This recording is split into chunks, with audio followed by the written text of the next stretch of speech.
Many workers are exposed to extreme heat conditions during the course of their workday and are at risk of heat stress. Workers exposed to high heat can suffer illnesses, injuries, and even death. Heat is a leading cause of weather-related deaths. It results in hundreds of deaths each year. Heat stress can cause rashes, cramps, fainting, heat exhaustion, and heat stroke. Extreme heat can also increase the risk of workers injuring themselves and others due to not being able to perform their work duties safely. Additionally, employees can be injured due to accidents and health-related problems.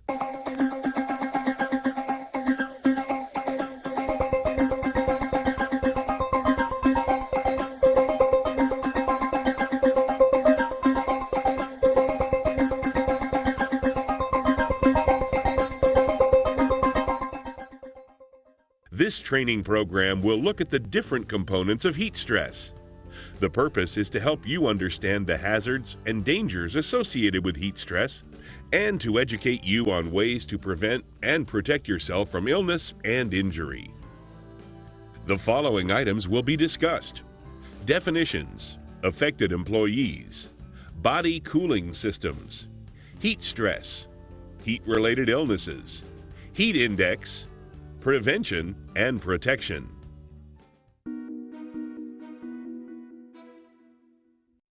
Absolute humidity is the amount of water vapor in the air divided by the amount of dry air.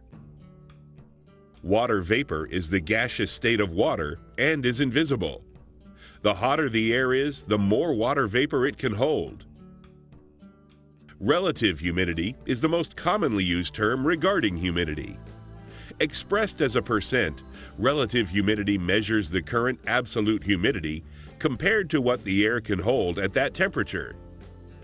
The heat index is a value that combines air temperature and relative humidity. The heat index, sometimes referred to as the apparent temperature, is a measure of how hot it really feels when relative humidity is factored in with the actual air temperature. Saturation is the presence of the most water vapor possible in the air at a given temperature and pressure. A psychrometric chart is utilized to determine many of these factors and is an easy way to see the relationship between water vapor, air temperature, and barometric pressure. Workers exposed to hot indoor environments or hot and humid conditions outdoors are at risk of heat-related illness, especially those doing heavy work tasks or using bulky or non-breathable protective clothing and equipment. Firefighters, construction workers, and maintenance personnel are at extreme risk. Some workers might be at greater risk than others if they have not built up a tolerance to hot work conditions, or if they have certain health conditions. The summer months are especially hot, and the risk of suffering from heat stress is greater for any worker who works outside. It is possible for anyone to suffer from heat stress, whether working inside or out. You must act quickly if you notice any signs or symptoms of heat stress on yourself or fellow workers. The human body must maintain a constant internal core temperature of approximately 98.6 degrees Fahrenheit. The body works naturally to maintain this temperature by generating heat, absorbing heat from the environment, and releasing heat as needed. Environmental sources of heat include the ambient or surrounding air, sunlight, direct light, machinery and equipment, to name a few. The body releases heat by varying the rate of blood circulation to and from the blood vessels near the extremities of the body. The blood carries heat from the body to the widened vessels near the body's surface, where it is released into the cooler atmosphere by one or more of the following ways. Radiation is when the body heat simply transfers to the air surrounding the body. Radiation cooling is most effective at air temperatures below 80 degrees Fahrenheit. Convection is when heat is carried away by cooler air which passes over the skin, such as a fan blowing over the body. As with radiation, convection is most effective at temperatures below 80 degrees Fahrenheit. Evaporation is when water, liquid, or sweat is released from the sweat glands to the surface of the skin. Heat from the body changes the sweat into water vapor, which then evaporates in the warm, dry air. This process is also known as a phase change, and it has a tremendous cooling effect on the body's temperature. Evaporation usually begins when the air temperature is greater than 80 degrees Fahrenheit. Not all sweat has time to evaporate though, and much of it tends to run off the body, which does not evaporate, thus not cooling. When it is extremely hot and humid, the body's ability to cool itself is affected. At air temperatures lower than 80 degrees Fahrenheit, radiation and convection are very effective methods of removing body heat. Once the air temperature reaches 80 degrees Fahrenheit, those methods begin to lose their ability to properly cool the body. At 95 degrees Fahrenheit, heat loss by radiation and convection stops completely. At this point, heat loss by sweating becomes extremely important. Sweating without phase change does nothing to cool the body. Sweating is only effective if the humidity level is low enough to allow evaporation of water vapor into the air. As the humidity level increases, the amount of water vapor in the air increases. This decreases the room available for sweat to evaporate. It is also important for fluids and salt lost during sweating to be constantly replaced, or dehydration can quickly occur. When the body heats too quickly to cool itself, and/or when too much fluid or salt is lost through sweating or dehydration, the body starts to store the excess heat. The core body temperature rises above 98.6, and the heart rate begins to increase. This is heat stress. The stress brought on the body by the excessive heat causes different symptoms commonly referred to as heat-related illness. These illnesses range from heat rash to heat exhaustion to heat stroke. Heat stroke is a very dangerous condition. It can result in death and requires immediate medical help. Exposure to excessive heat can also increase the risk of injuries because of sweaty palms, foggy safety glasses, dizziness, and burns from hot surfaces or steam. Some risk factors of excessive body heat and stress include high air temperature and humidity, direct sun exposure, lack of airflow due to no breeze, wind, or ventilation, radiant heat which radiates from a piece of equipment heating the body. Boilers, furnaces, and other hot production machinery and equipment can radiate a tremendous amount of heat. Physical exertion creates heat known as metabolic heat. The more strenuous the work, the more heat is produced. Bulky or non-breathable personal protective equipment. Little or no acclimation period to a hot work environment. Poor physical condition or health problems. Prescription drug and alcohol use. Age. Previous heat-related illness. Sunburn, which can greatly retard the skin's ability to release heat.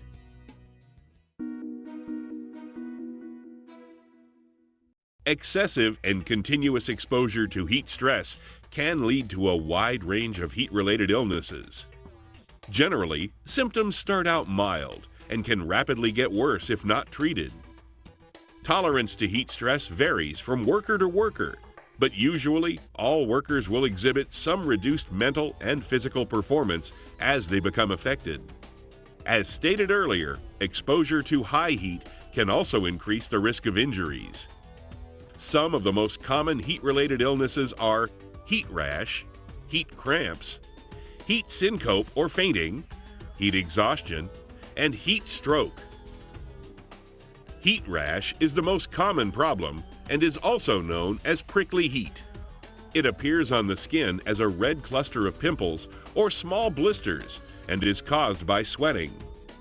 Normally, it appears on the neck, upper chest, groin, under the breast, and in elbow creases.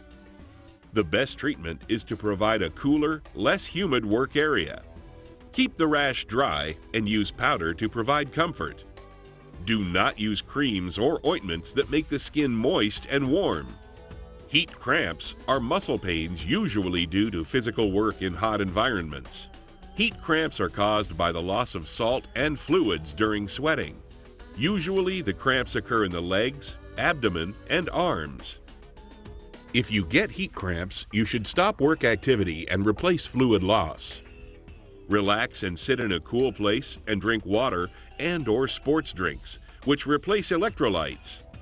Avoid strenuous work for a couple of hours until the cramps have totally subsided. Heat syncope is a fainting episode or dizziness that usually occurs with prolonged standing or sudden rising from a sitting or lying position. Factors that may contribute to heat syncope include dehydration and lack of acclimatization. Sit or lie down in a cool place and drink water, clear juice, or a sports drink. Heat exhaustion is one step away from heat stroke. It is due to a large loss of liquids and salt because of excessive sweating. Symptoms of heat exhaustion include heavy sweating, headache, nausea, vomiting, dizziness, weakness, irritability, confusion, thirst, and a body temperature greater than 100.4 degrees Fahrenheit. Treating heat exhaustion is important because if not treated, it could lead to heat stroke, which can be life-threatening. Move to a cool place inside or in the shade. Lie down and loosen clothing. Drink cool water or, if available, some type of sports drink. Avoid caffeine and alcohol, as these types of fluids will make the condition worse. Eating a salty food such as a saltine is beneficial if available. Massage and stretch your muscles. Take a cool bath or shower. If a person is experiencing vomiting or fainting, or if after 30 minutes of treatment there is no relief, medical help should be contacted immediately. Heat stroke is the most serious heat-related health illness. Heat stroke is very dangerous and can cause organ or brain damage and even death. Usually, heat stroke progresses from a milder condition such as heat exhaustion and is generally brought about by an extremely high heat index and dehydration. It can occur when the body's temperature regulating system fails and the body temperature rises to 105 degrees Fahrenheit or higher. The symptoms of heat stroke are confusion, loss of consciousness, seizures, slurred speech, and a throbbing headache. Skin may be hot and dry or could be sweating profusely. Heat stroke is a medical emergency which could result in death. Call 911 and get trained medical help to the individual immediately. Until medical help arrives, move the worker to a cool spot in the shade or an air-conditioned building and remove as much clothing as possible. Soak the victim with cool water from a garden hose or other source and fan the air around them. Apply ice packs to the neck, armpits, and groin area to assist the body in cooling down. Provide sips of cool water or other non-alcoholic beverage if the person is able to drink it. The risk of heat-related illness becomes greater for outdoor workers as the weather gets hotter and more humid. For people working outdoors in hot weather, both air temperature and humidity affect how hot they feel. The higher the heat index, the hotter the temperature feels, since the body's sweat does not readily evaporate and cool the skin. The heat index is a better measure than air temperature alone for estimating the risk to workers from environmental heat sources. The heat index can be used to help determine what actions are needed to protect workers and when those actions are triggered. It does not account for certain conditions that contribute additional risk, such as physical exertion and wearing heavy or protective clothing. Also, working in direct sunlight can add up to 15 degrees Fahrenheit to the heat index value. Most heat-related problems can be avoided and the risk of developing them reduced. Instead of having to respond to a heat-related medical emergency, it is best to evaluate all jobs for possible heat stress risk and then take appropriate action to minimize the risk. This can be accomplished through engineering controls, work practices, or administrative controls and PPE. Engineering controls. The best way to prevent heat-related illness is to try and make the work environment cooler. When working outdoors, schedule work activities during the cooler part of the day, such as early mornings if possible. Have workers take frequent breaks and provide shaded areas close to the work site. Tents can provide some shade from the sun. Provide air-conditioned areas close to the work site, such as trailers for lunch breaks and other breaks. Use equipment that has air-conditioned cabs when possible. Reduce workloads through scheduling. And always encourage the use of power tools and machinery to reduce physical exertion. When working inside, have air-conditioned areas for breaks.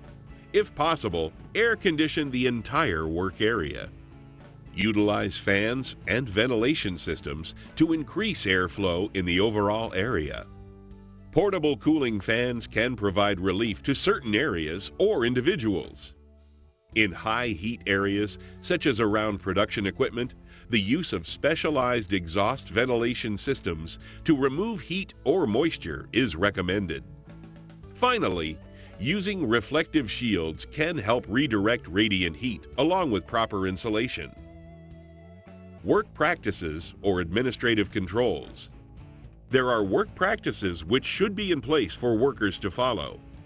As an employee, you should take heat stress seriously and do what you can to protect your health as well as your coworkers. The first and best step is to be trained about the dangers of excessive heat and humidity and ways to avoid heat stress. It is also important to have an acclimation period of at least 5 days to allow the body to adjust to the hot work environment.